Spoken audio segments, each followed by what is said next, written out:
Welcome to On Location.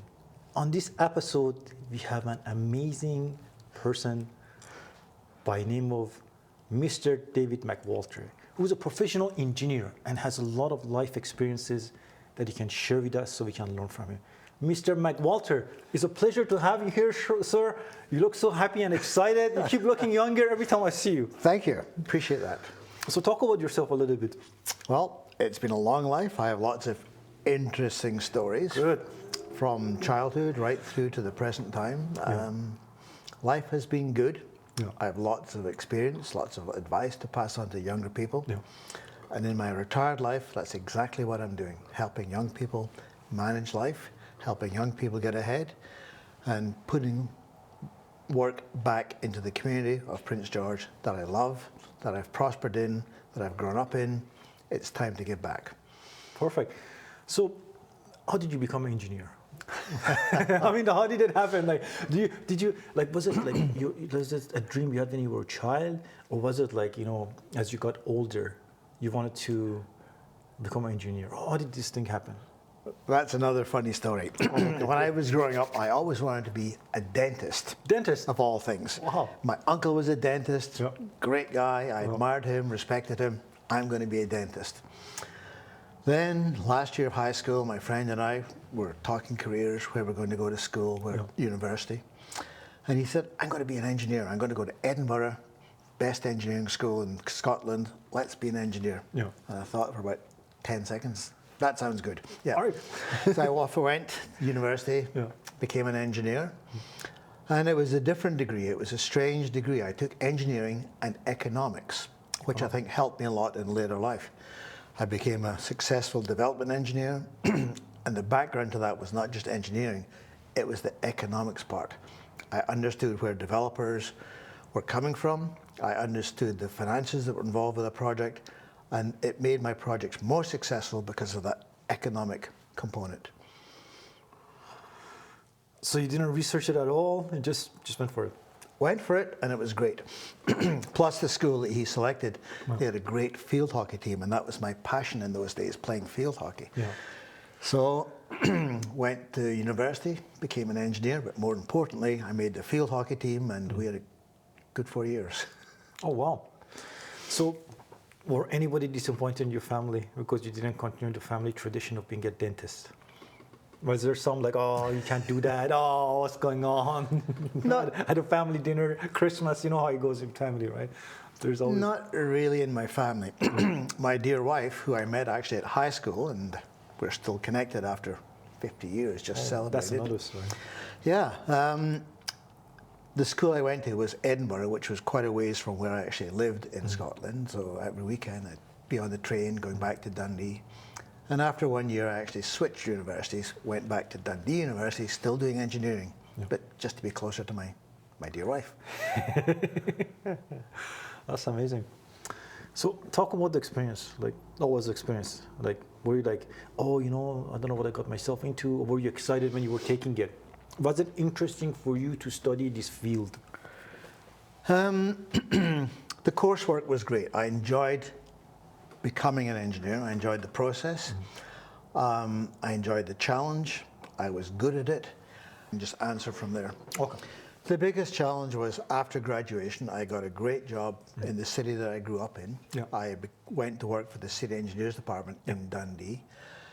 And at that time, there was economic struggles. There was not a lot of money in the city budgets to be designing new projects and building new projects. So I found it a little bit boring. I was a little disappointed with my first job. Yeah. I designed great projects, and then they get filed away in a drawer somewhere, and maybe one day we'll have money, and maybe one day we'll build that.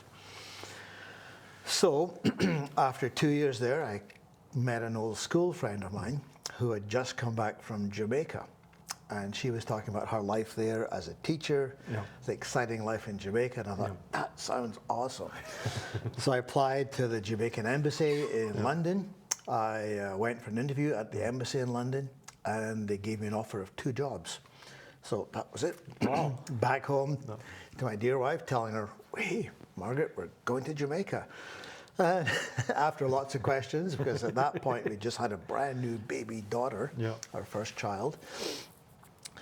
So we waited a few weeks till Kirsty was, I think it was 8, 9, 10 weeks when we actually went to Jamaica for the first time.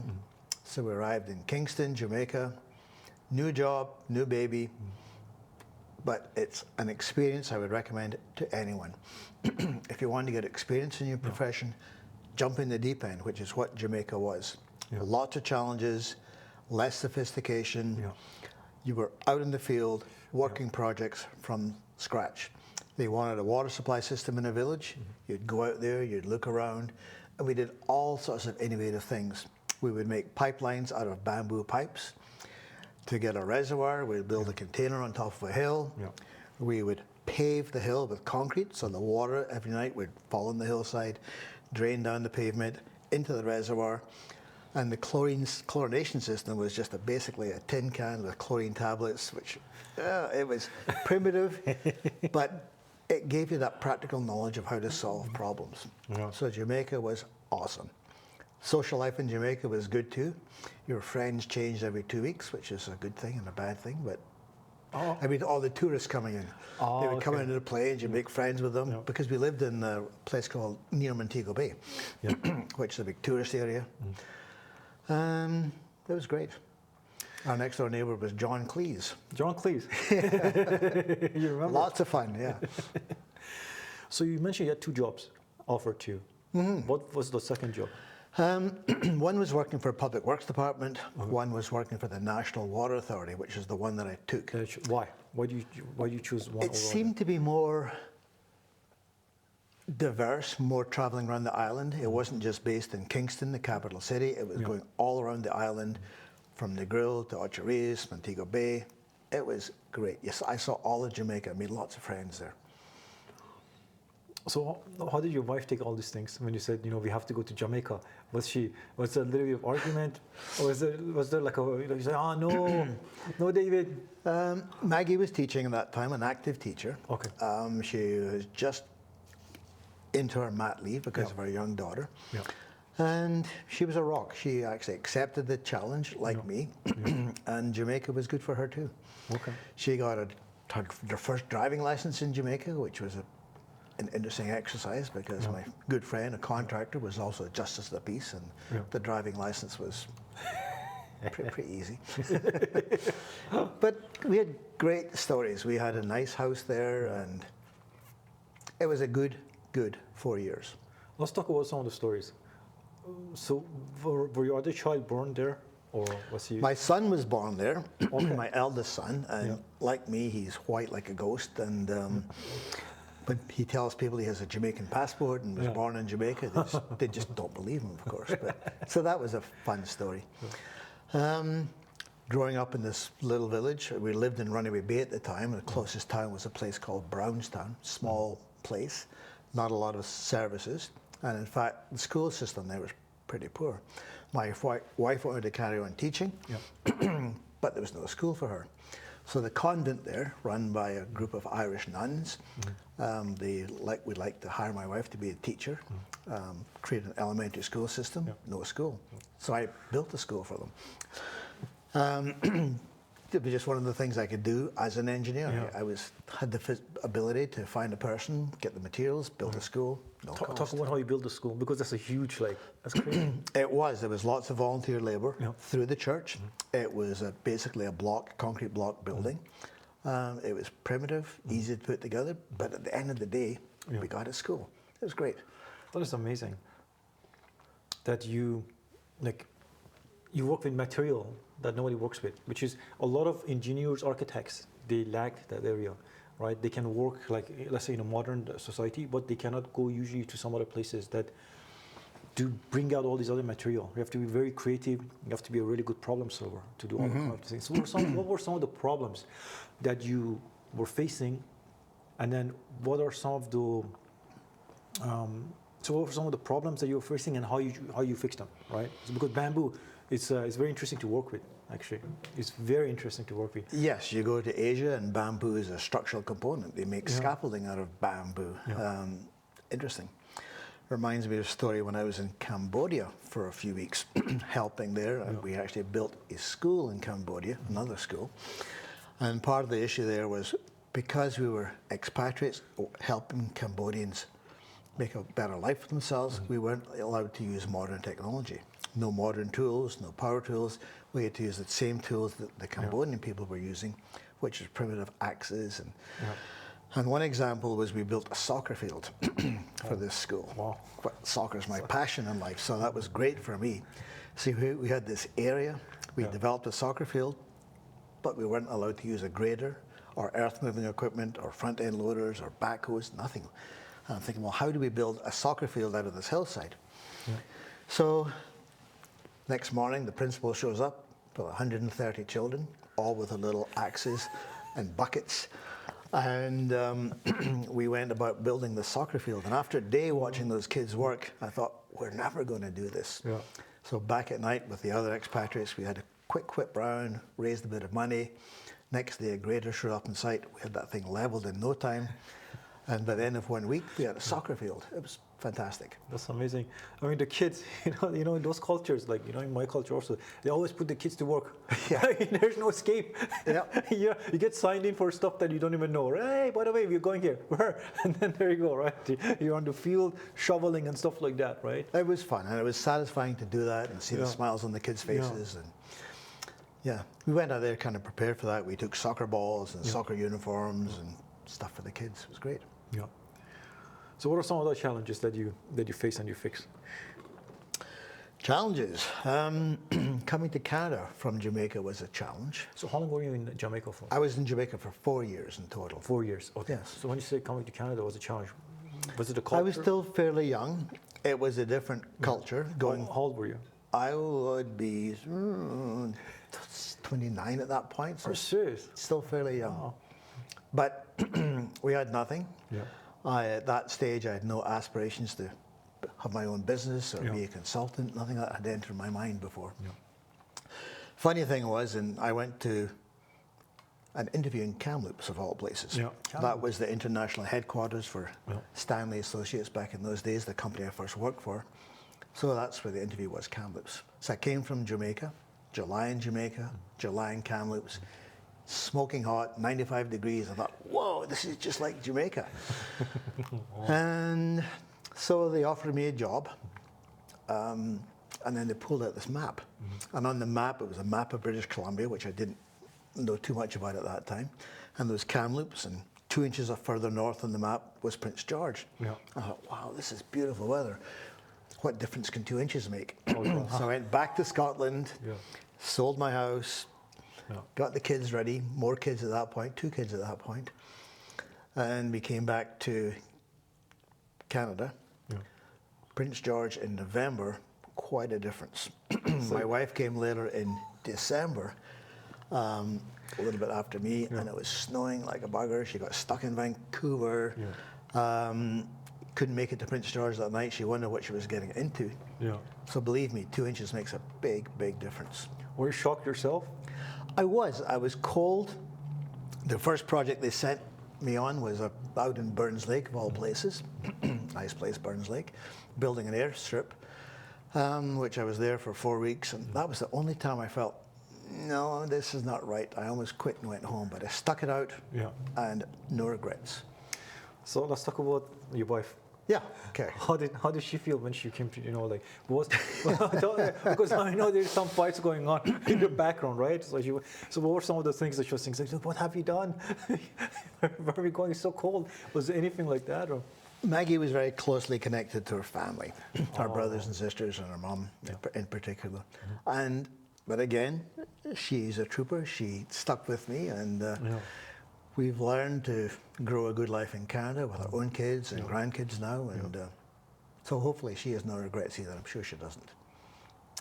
Something that people don't talk a lot anymore, right, is that you have to have a good partner, right, that you can do stuff with. Because if you don't have that, then you could run into trouble, right? Things fall apart. And nobody talks about that. Talk about some of the importance of why it's important to have somebody in your life that is a trooper. Maggie is the rock of our family. Everything revolves around her. She's central to everything that the entire family does. She was always looking after not just myself, but herself, the 4 children, the grandchildren now. definitely the rock of the family. She's the glue that keeps the family together. Now that we're on this subject, I love love stories. I think it's the most beautiful thing that we talk about, and there's not a lot of them anymore, right? I mean, things have changed in our generations, right? You know, we don't have those beautiful love stories. So talk about how you met, how you fall in love, and talk about some of the good stuff and some of the bad stuff, right? Because you know it's beautiful, right? Falling in love with somebody, and how long have you been married right now? We have just celebrated 50 years. That's a lot. I mean, to stay with, do you still, are you still in love with each other? Oh, absolutely, yes, 100%.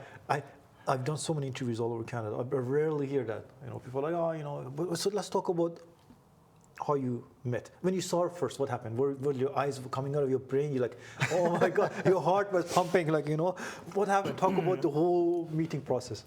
First meeting was at a school party in final year at high school. Yeah.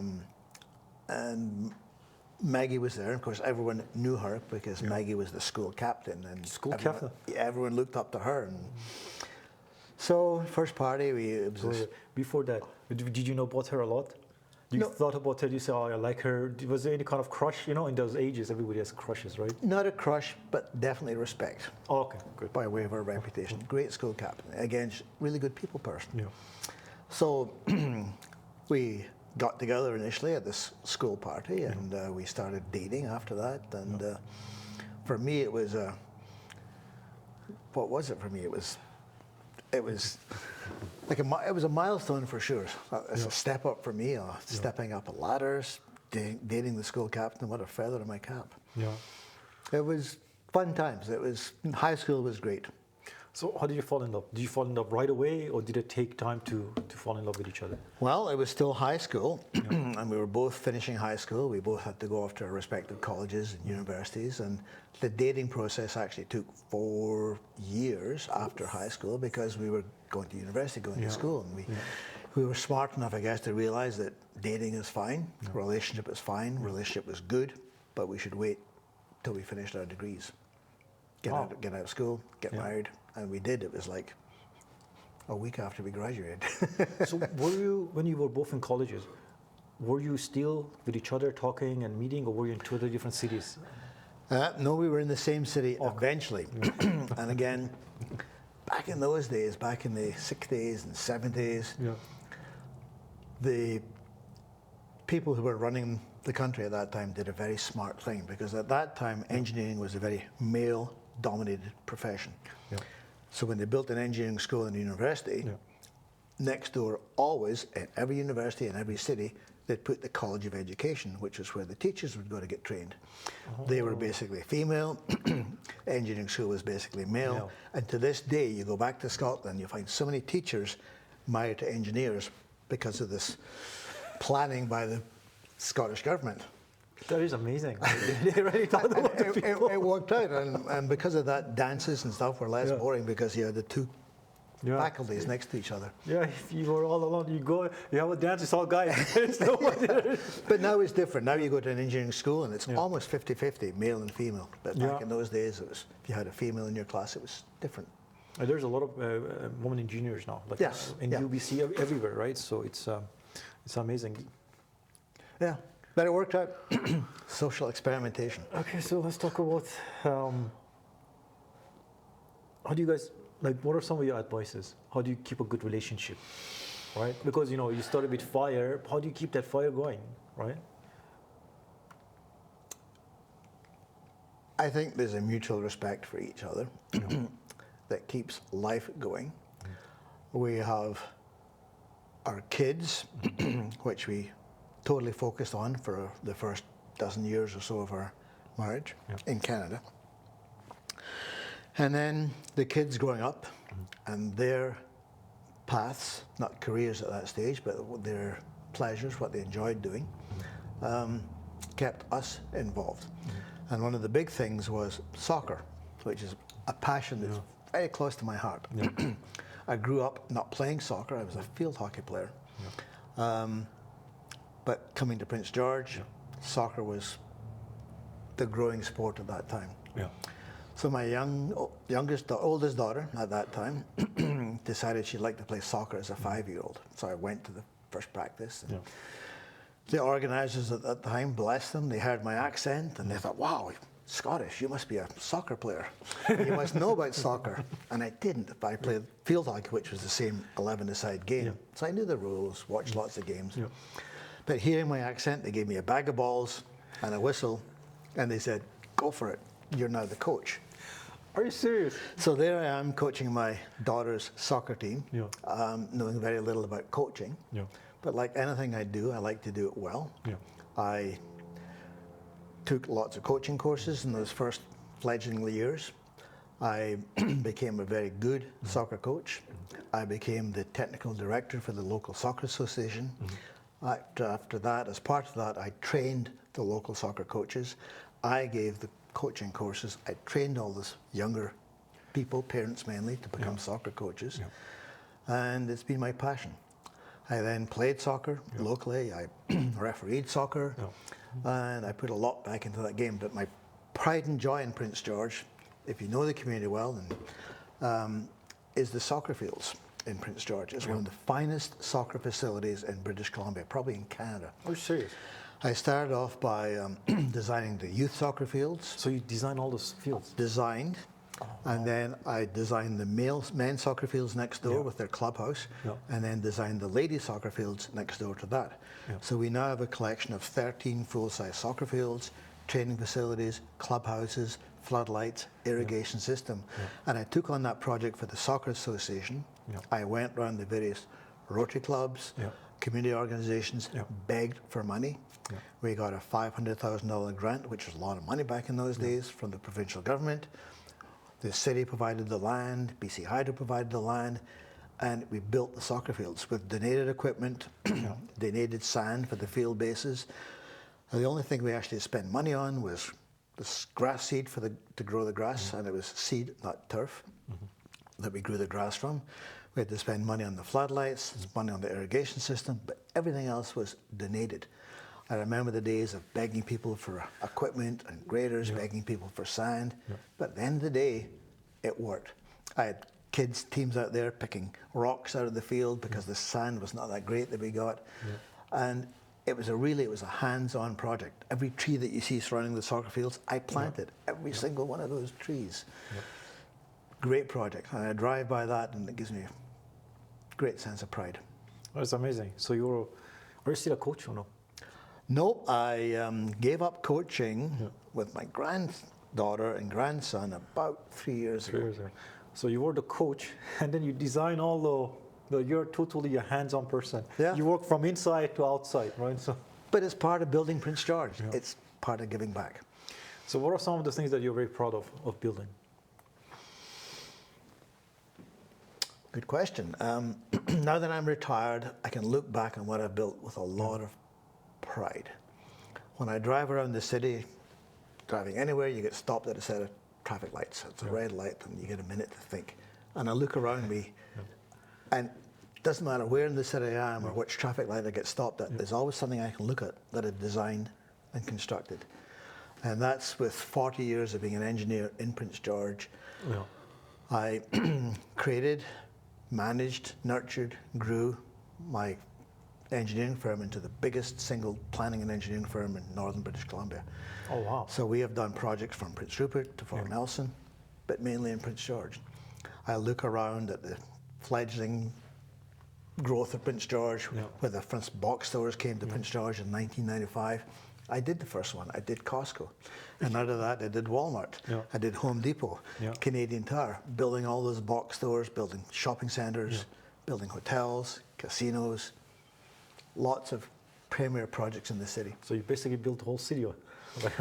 Almost with lots of help. My company did most of the subdivision design for residential development and industrial development. And I can honestly say that we've constructed, designed 90% of the subdivisions in the city of Prince George. 90%. That is amazing. It was great. And Prince George, because of that, we grew and grew as an organization. I did very well from that. And that's why I want to give back to Prince George, because Prince George has been so good to me. So David, let's talk about the first job you got in here. And then how do you transition to start your business? What were some of the challenges? We're going to go through all of that. That was a great story too. Everything has a story. You're great questions. No, I'm very excited because I'm finding more about you right now, right? I haven't had time, right? So my first big project when I came to Prince George after the Burns Lake Airport, Tumbler Ridge was happening. Coal was a big thing in British Columbia. We were exporting coal or planning to export coal to Japan primarily. And they built this new town site called Tumbler Ridge, which is on the east side of the Rockies. There was no town there when we started, nothing but trees and muskeg and rocks and mountains. So out of that, we built a town site. I was involved with a very good planner from Vancouver who helped me with the designs of the town site. We followed his direction. He was great. He was an Israeli gentleman, first-class guy to mentor me in the design of town sites. So we built Tumbler Ridge from scratch. All the residential development, not the mines, they were done by the industrial companies, but the industrial parks, the play areas, the fun areas, and the residential areas. Tumbler Ridge took 7 years from about 1979 through to about 1985. I came back to reality when Tumbler Ridge was built, and gee whiz, there was a recession happening in the early 80s. High interest rates, like we're getting now, and Stanley Associates, the company that I worked for, they decided to close their office in northern British Columbia. They closed their office in Prince George. So starting my own business was a decision that wasn't made for me. Basically, I lost my job with Stanley Associates. They offered me a position in Vancouver, but my kids were in school, my kids were in soccer, and I wanted to stay in Prince George. So at that point, myself and two other gentlemen, we formed our company. We worked out of our homes for half a year, building the company, starting from scratch. But a lot of the clients that we had nurtured over those years, building Tumbler Ridge, they stuck with us. They believed in us. And after 2 years, we moved into an office that we rented. 2 more years, we built an office, and we expanded and grew. The clientele was great and supportive. And in all those years, in 40 years of development in Prince George, it wasn't a hire and fire operation. I never fired anyone because we never had to. We always lots of work for people. It was a good family, cohesive atmosphere where people loved to work and design and build in Prince George. So your business started out of a tragedy, right? You could say, right? You started out of a tragedy, but like some other people, when there's a tragedy, they kind of don't believe in themselves, they go down. But you rose and challenged the challenge, and you made a business and you became successful.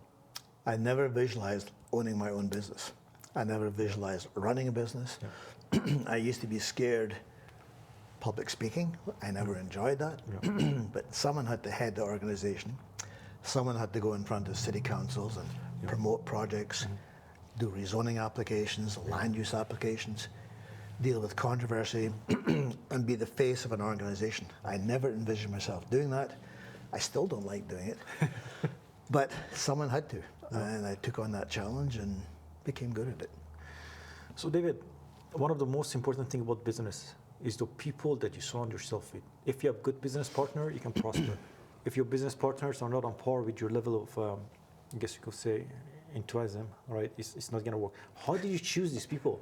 Or did they choose you? How did they tell me the process? Were there a lot of people you were going through, or you're like, no, these guys are the best, I'm going to go for them? And were there some challenges that sometimes you have to teach people some stuff, right, to make things run better?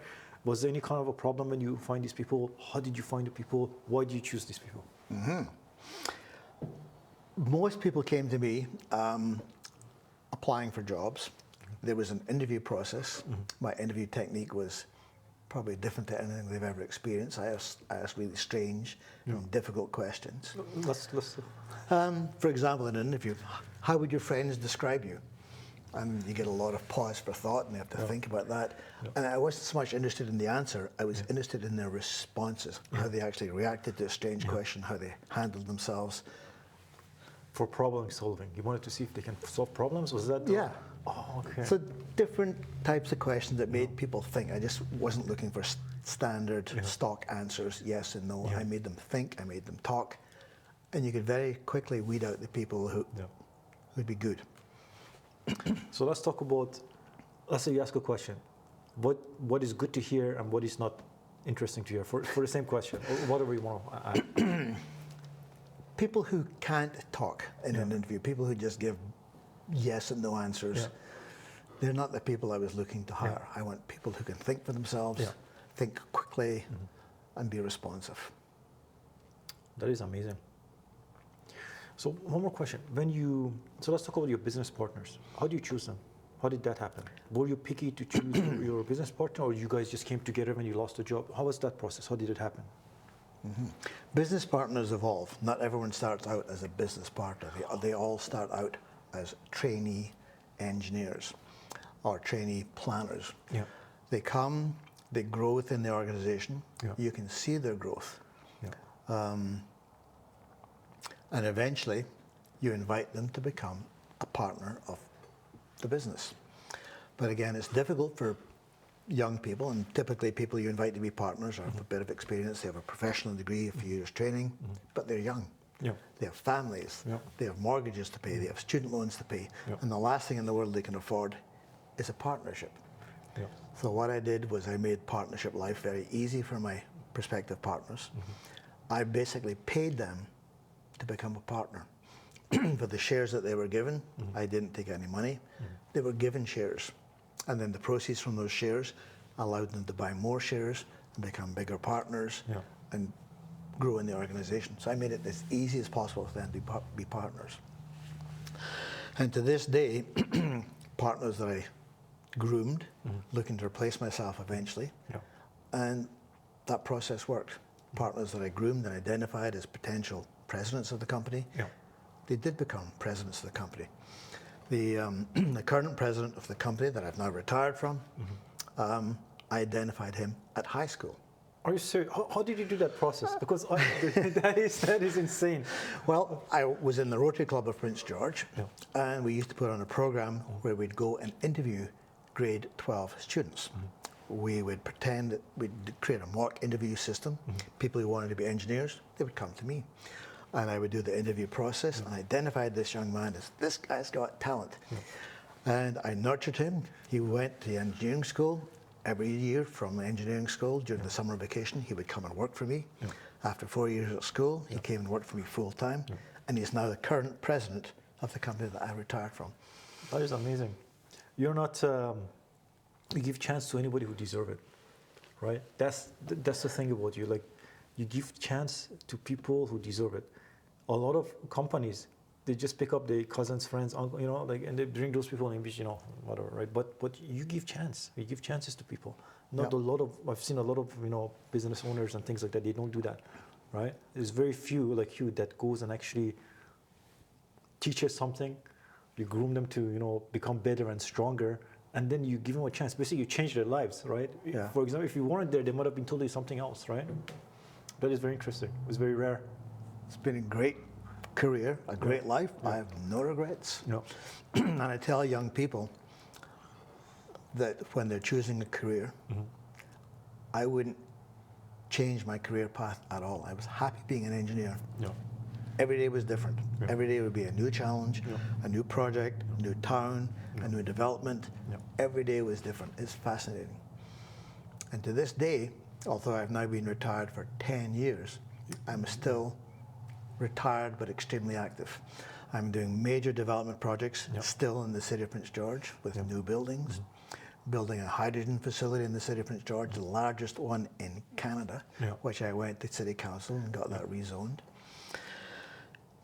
Doing a lot of redevelopment projects where land that is not being used properly, I fix that. And again, it's a case of driving around the city and I see something on a corner that that's not the right location for that. There should be something else there. Or it shouldn't be a flower shop, it should be a liquor store. Or it should. I have that vision still, and I will encourage my clients now. I'm not doing so much engineering. I no longer can practice engineering because I've given my license back and now do land development work. I find appropriate land that's underused or wrongly used, and I recommend to clients that they should buy that, rezone it, and do something else with the property.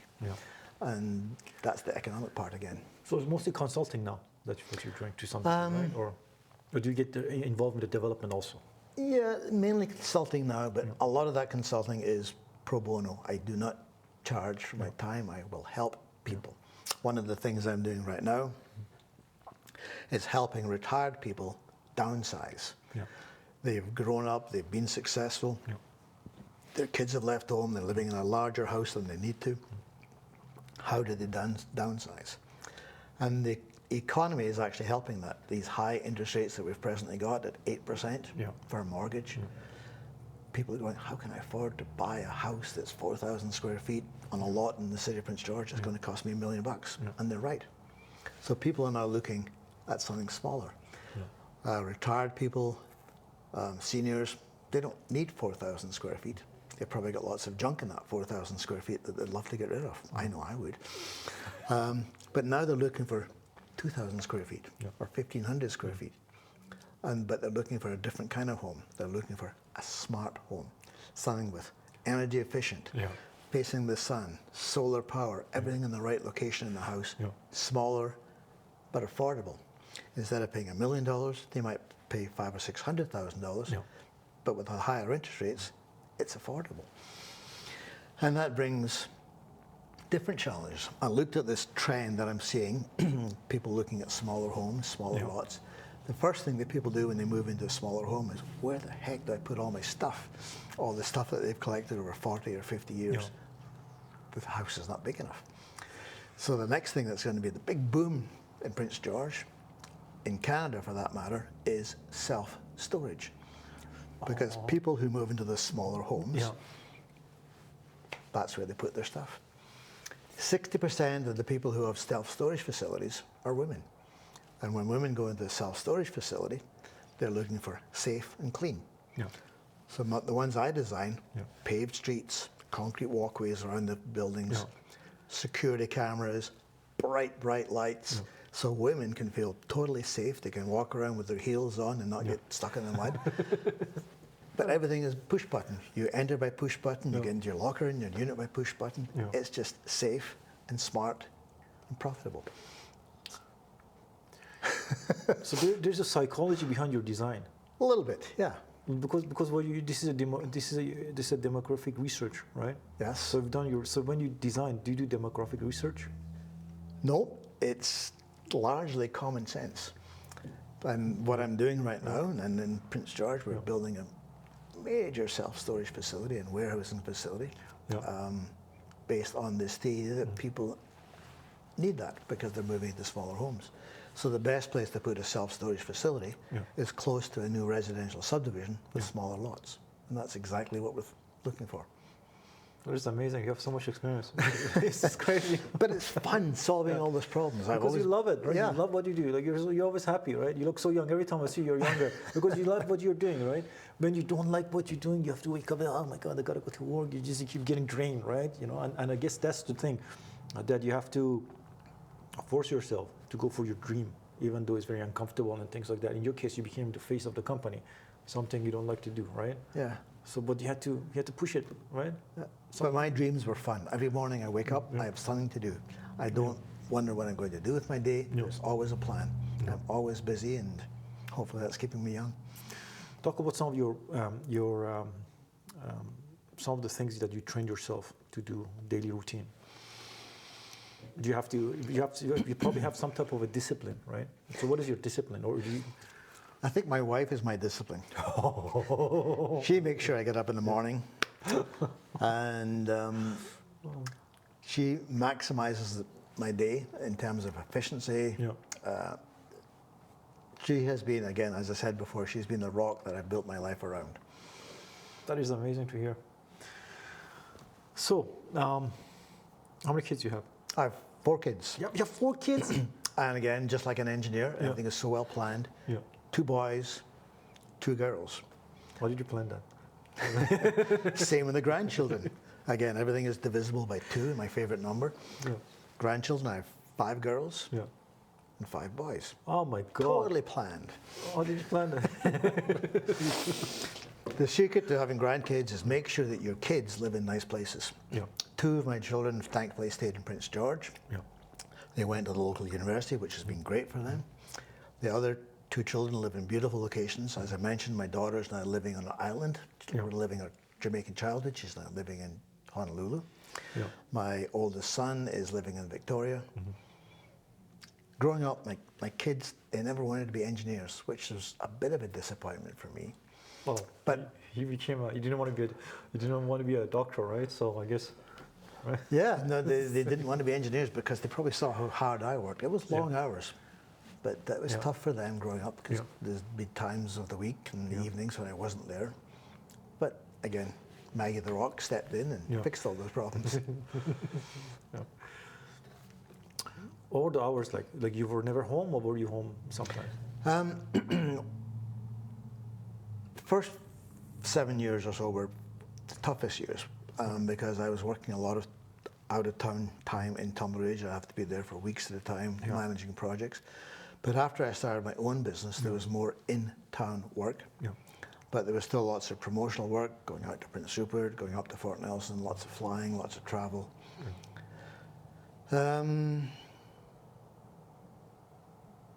But now, retired, I don't need to go on airplanes. I prefer not to go on airplanes, except when I'm going to Hawaii. Yeah. How did you raise your kids? Because you probably, give them the gift that you have yourself, working hard and then achieving high success, right? How was that experience? How do you pass down this type of a knowledge to your children? Because I know a lot of parents, they struggle, with passing down. So, like, what is the process? Like, how do you teach? Like, do you have to be patient? Like, talk about some of that stuff. Because it's very interesting for me. Because you have a good marriage, right? Yeah. Then that's a base. That's a good base right there, right? And then you can now pass things on, and then your grandchildren too, right? So, Yeah. It's leading by example. My wife and I are both firm believers in that. Yeah. We show what discipline and hard work can achieve. Yeah. We don't push our kids into holes where they don't fit. No. The only thing that we really insisted on was they all go to university and get that degree, and then. Yeah. But we didn't choose their course. We didn't choose what they wanted to be or their profession, and they've all gone in different ways. Except my younger daughter, who became a teacher, just like her mom. Oh, wow. And there's a bit of a story there too. Let's talk about that. Let's go. While we're here, let's talk about it. Okay. My wife was a kindergarten teacher, so she got children when they were very young. Oh, that's crazy. I'm like screaming. It was a madhouse, but she was always so great to those kids. Yeah. And even nowadays, she'll be walking through Prince George down the street or in the shopping mall, and people will run up to her and, "Oh, you were my first teacher," and give her a hug.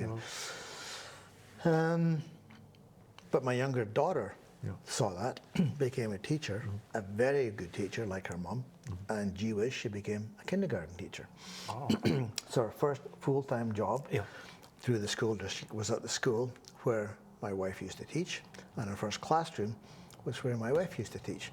So there's a succession of kindergarten teaching at Hart Highland School where my wife was a teacher, and now my daughter is the teacher there, and her younger daughter wants to be a teacher too.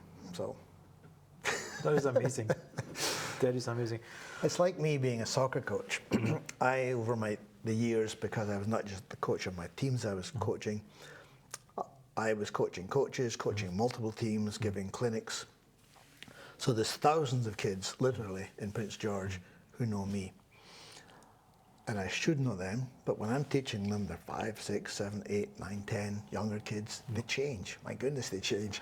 And they'll come up to me and walking down the street, "Oh, Mr. McWalter, you were my soccer coach in 19 whatever." And I don't recognize them. They have changed so much. Yeah. You're a celebrity, right? But again, it's fun. If you're going to do something, do it well. As I said, I didn't just become a soccer coach. I became the soccer coach in Prince George. I coached the British Columbia ladies team for a while. Oh, wow. I became a professional coach working for BC Soccer at their summer camps at Shawnigan Lake, giving back. So what are some of the things you passed on to your children in terms of attitude?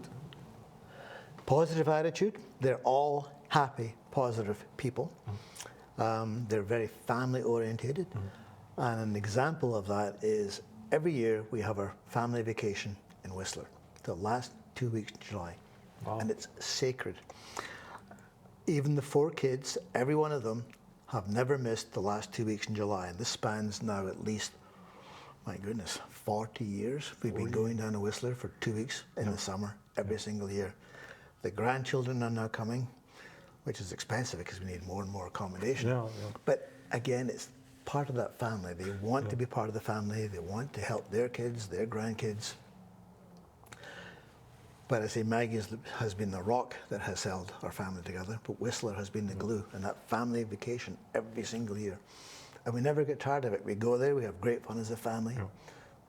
We do different things now, but it's not so much, less active things for me, although we still enjoy our golf games there. But Whistler has been good. But it's just an example of keeping that family together, that family bond, family glue. That is amazing. Not a lot of people have that. It's I think one of the most important things is your grandparents, because they have so much knowledge they can pass it on to you, right? So what are some of the things that you passed on to your grandchildren? It's great to be alive at this advanced age to be able to pass that stuff on to You don't look old at all. Advanced age, what are we talking about? Well, I'm not going to tell you my age in case you guess too high a number. I would say 56, 7. What? How old? 57, 58. Oh, I love you. Yeah. No, I mean, you look very young for your age. Like you have that, your genetic is,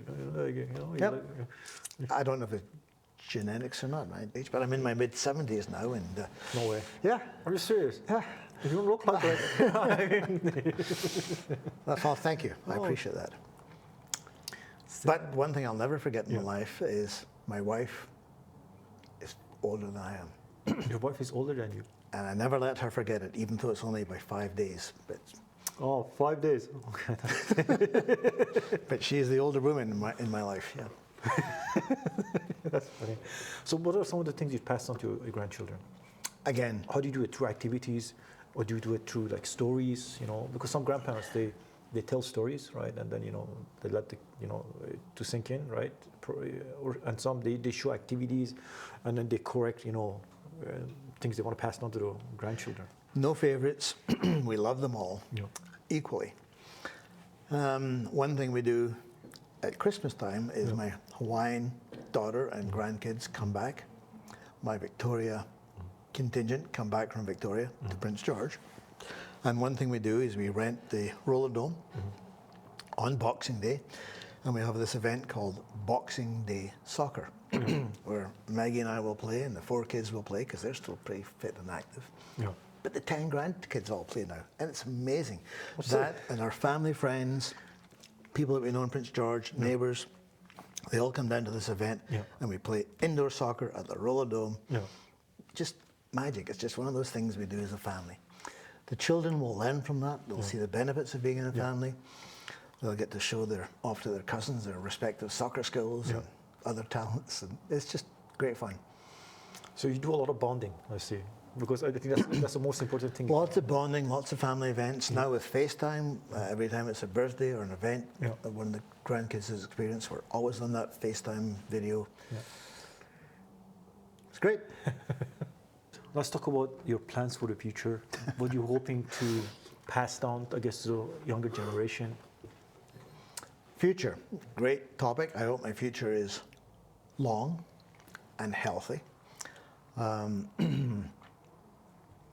I would love to see every one of my grandchildren graduate, and that in itself is a long-term vision, because my youngest grandchild, Mia, is not even at school yet.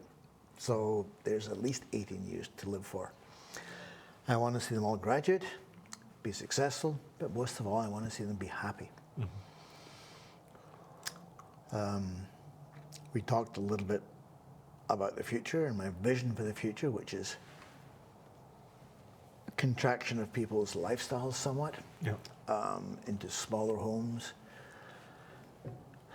I see we need to encourage people to be more involved in sports. We need to encourage people to be involved in their community. And I see my children doing that, not my grandchildren yet. Also my 14-year-old, my oldest grandchild, he wants to be a Prince George Kodiak when he gets a little bit older, a little bit bigger, and go play football. But already at the age of 14, he's 4 years away from playing in that big league, but he's determined. And again, that's pleases me so much. I go watch his games. Yeah. It's great. So one thing, so did you go to all your children's games Oh yes. all the time? Primarily because I was their coach. My week was just crazy busy from coaching 4 kids, all of them. Yeah. And they were all good players in their own right. Yeah. Scott is still playing at, my son Scott. Yeah. My daughter, who is now, my goodness, should I tell her age? No, I won't. No, we don't want to get, we don't want her to come to our door or to the studio. But she went to Hawaii. She played in soccer in Hawaii, and she's still playing soccer at the age of when people shouldn't be playing soccer. How about that? But she's out there, and again, she's not playing on the best team in Hawaii or the youngest team in Hawaii. She's giving back. She's playing on a team in Hawaii that needs her help and her expertise. She became very, very good at soccer, playing for the BC team, the BC ladies She's team. better than Scott. I can't say that. Scott is awesome, but all 4 kids were good at soccer. They all played for their all-star teams. Yeah. But soccer is a great sport because it's a team sport. Yeah. It's not like an individual sport like golf. It's like a family. Like you It grow is. together. You'll have to rely on other Yeah. people, and that's life. You have to rely on other people. It's a team. Oh, that's why you put your event. children into soccer. Yeah. Because you need that, you have to have that team. It's the bonding. My daughter, whose age shall remain unsaid, is still friends with kids that she played with, 35 years ago. 35. And in Whistler this past summer, they had a bit of a reunion of her soccer team from 35 years ago. Yeah. And they all came to Whistler. It was fantastic. So you build beautiful bonds when you play this sport. I mean, soccer is huge in the Middle East. Yeah. It's insanely. Yeah. Everybody, I remember, everybody has a ball. Just play all day. You play soccer. That's all you do. So apart from the benefits that I mentioned, the reason it's so popular is it's because it's so inexpensive. You go to those developing countries like the one in Cambodia I mentioned, kids that are playing in their bare feet, they have no soccer shoes. Yeah. You need a soccer ball Yeah.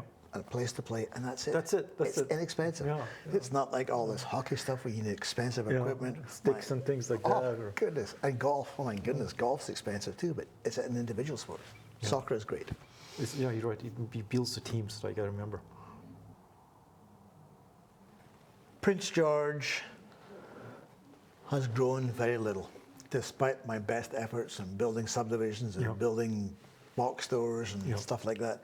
The population in Prince George hasn't changed very much. It amazes me the number of subdivision lots and houses that are being built when the population is not changing. It can't all be divorces, it must be something else. What is it? I've been trying to identify that. I can give Prince you some George- feedbacks. Prince George give me is some. BC's northern capital, Yeah. but the population is relatively stagnant for a city of our size. Yeah. An example is we started our amazing university on the hill, where 2 of my kids went and got a great education. 5,000 full-time equivalent students. Yeah. 25-year plus later, it's still 5,000 full-time equivalent students. Yeah. Kamloops, the Thompson River University, Yeah. started much later than UNBC. They've now got 25,000 students, growing from 5,000. So why is it that Prince George is not expanding like our peer communities like Kelowna and Kamloops and Nanaimo to a certain extent? It should be growing. It is BC's northern capital. We're the centre of governance for all our northern communities. We should be bigger than we actually are. Mayor Simon Yu, our current mayor, has a vision that Prince George should be 500,000 people.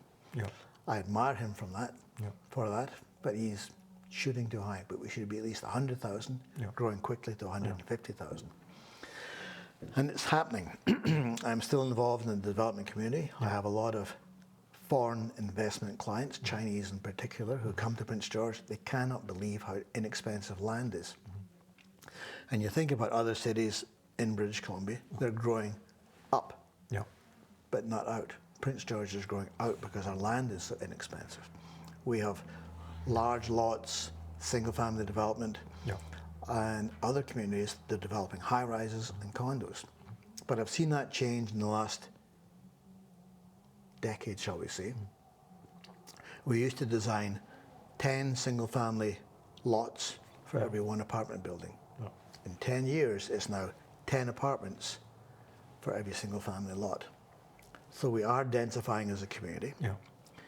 Because of our inexpensive housing, Yeah. people are moving to Prince George. I think we'll see Prince George grow because of that. Yeah. We're becoming the hydrogen hub for British Columbia, which is a growth area. Yeah. We're becoming a crypto hub for British Columbia with major multi-million-dollar facilities in Prince George. But like all communities in Prince George, we do have some issues in our downtown areas. Every community is the same, we're no different. Everywhere. Kelowna is the same. Yeah. Like, there's. It's a problem I would love to solve. There must be a way. Which is so easy to solve. What we cannot talk on the camera. Okay, we'll leave that alone. There's some ideas I have. What are some of your ideas? What are some of the good ideas that you have?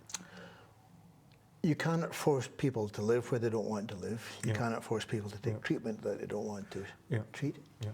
You have to incentivize Yeah. those issues. Yeah. Don't force people into those issues. You have to inspire them to to be better. I guess to want something different. I guess There has to be an incentive or an inspiration. You have to make them want to be better. Yeah. Give them a chance. Hope. I guess you could say. Yeah. Right. Well, you can. Yeah. If you have a place to live, if you sober up, you can aspire to this, and it's a job, an income. Yeah. There's a place, I don't know if it's in Toronto, Ottawa. There's a city they built for all of these individuals, and then they themselves chose to live in that city, and they changed their own life, and everybody became good. Mm-hmm. You know what I'm talking about? Yeah, no, I don't actually, but I will find it for you, send it to you. It's amazing, the stories that comes out of it. So the community got together and they built this city for these people, and now they don't have that issue anymore with those. So everybody's like inspired to be part of something, and they all work together. It's beautiful. Like, that's a great solution. Yeah, that would work. But the people have got to believe in their dream, and if they see that as a vision, get them to believe in it, and there's a way forward for those people. Yeah. Tough solution, tough problem. It's a very tough problem. I'm glad I'm not a politician. Good. Do you want to be? I thought about it once or twice, but I have way too much baggage in life. It's too much work. It's too much work. Right? And people are always angry too. People are angry, right? Yes. No matter what you do, people are angry over it. And that's becoming more common. Council chambers used to be respectful places where people would go and speak and not necessarily raise their voices, but changing. I mean, you have to, as a politician, you have to do what people want, right? You cannot do stuff that people are not happy with it, right? So that's your responsibility to make sure that at least some people are happy with what decisions you're making, right? Some decisions, maybe it's not good for everybody, right? So that's when problems, I guess, happen, right? So I'm not going to say anything about politicians. I'm just saying, some of my friends. But you cannot make anybody happy. That's the problem. You cannot make everybody happy, right? No matter what you do, there's no way you can make everybody happy. Right? Some people, they're never happy no matter what you do for them, right? I remember one night I was doing this very controversial zoning at City Council for Walmart, of all things. When Walmart was coming to Prince George, my goodness. There was some people who were used to Walmart in other communities, and they were all supportive. But there were other people, particularly local businesses, who were afraid of what Walmart might do. So the public hearing was very controversial. There was an endless list of speakers, and it didn't just happen in a few hours. It was postponed, went on the next evening. 5 days? Postponed again. It took 3 days in total to listen to all the speakers, and the mayor at that time did a very respectful job of listening to everyone, hearing all the different opinions. And eventually council voted for the rezoning for Walmart. Walmart was constructed, built, opened, and now if you ask people about Walmart, it's a fact of life. They just accept it. Some people still have their strong opinions. But the local businesses that objected to Walmart, they had to change their way of doing business. It became a little more challenging for them. They couldn't just accept Walmart's low prices. They had to provide better services. And some businesses, local businesses, took that challenge, and they did provide better service, and were happy. And so were the customers. Sometimes competition is good, right? Competition is good, yes. Because when there's no competition, right, like you have no choice. You have to go accept whatever they give you, right? So, and some places, I remember there's a lot of bad customer service. Well, there's no options. There's no choice. What I have to do, you have to accept. The abuse. Let's say if you're getting from a place, right? Let's not mention the names of those businesses. I've got a few on my list too. Yeah, it's crazy, right? Especially my telephone provider. Oh. So David, talk to me about some of the people who inspired you in your life, because Okay. you're such an inspiring person yourself. But usually, people have inspiration. Was your parents a good inspiration for you, or did you have other inspirations in your life? Wow.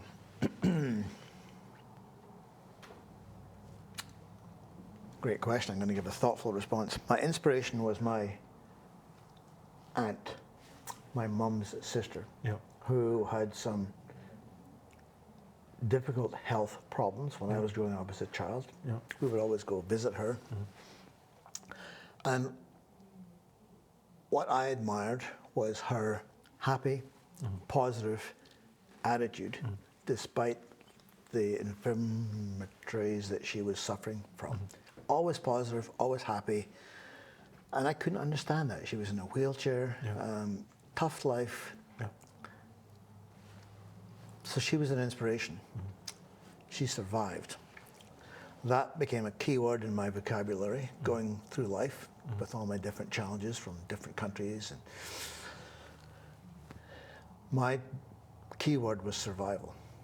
In other words, not just do it and survive, but do it and do it in style, become the best that I could be in that particular issue, whether it's a soccer coach or an engineer or now a senior, be the best that I can be